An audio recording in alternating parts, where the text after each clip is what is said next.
जिल्ह्यातील 3,36,000 रेशन लाभार्थ्यांचे ई-केवायसी बाकी. ई-केवायसी न केल्यास रेशन कार्डावरून मिळणारे धान्य बंद होण्याची शक्यता. जिल्हा पुरवठा अधिकाऱ्यांचा स्पष्ट इशारा. धान्य मिळणं बंद झाल्यास नागरिकच जबाबदार राहतील. जिल्हा पुरवठा अधिकारी यांची माहिती.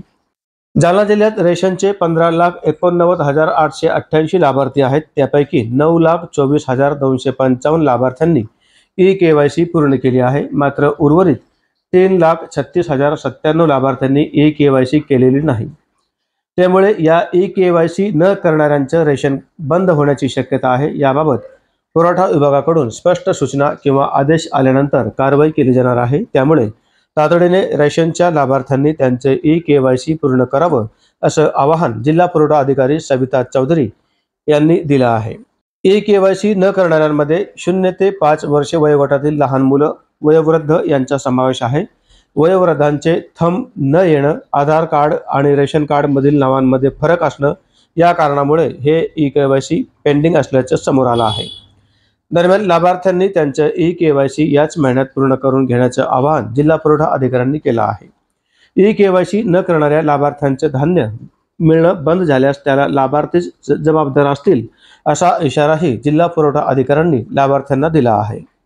मी स्वतः सविता चौधर, जिल्हा पुरवठा अधिकारी जालना आहे. आणि आपल्या जिल्ह्यामधले तसं पाहिलं तर एकूण 15,89,888 आपले लाभार्थी होते. त्यापैकी आपण 9,24,255 लोकांचे ई-केवायसी कंप्लीट केले.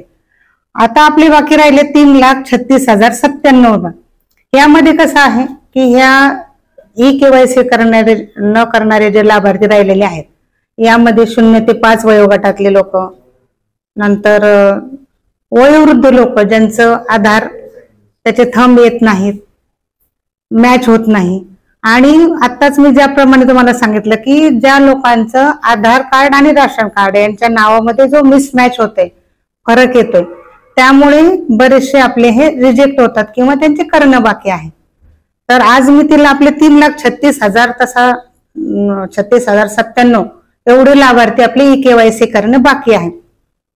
आणि ह्या लाभार्थ्यांनी जर या महिन्यामध्ये आपल्याला शासनाने तशा सूचना पण दिलेल्या आहेत की या महिन्यामध्ये सर्वांनी तात्काळ ई-केवायसी पूर्ण करून घ्यावं. जे लाभार्थी ई-केवायसी पूर्ण करून घेणार नाहीत अशा लाभार्थ्यांना पुढच्या महिन्यानंतर धान्य द्यायचं का नाही या संदर्भामध्ये एक स्पष्ट सूचना आम्हाला प्राप्त होईल. तरी मी सगळ्यांना एक विनंती करते आज मी तिला की बाबा रे, तुम्ही राहिलेले ई-केवायसी करून टाका आणि अन्यथा पुढच्या महिन्यानंतर धान्य बंद झालं तर याला फक्त तुम्ही आणि तुम्ही जबाबदार राहाल.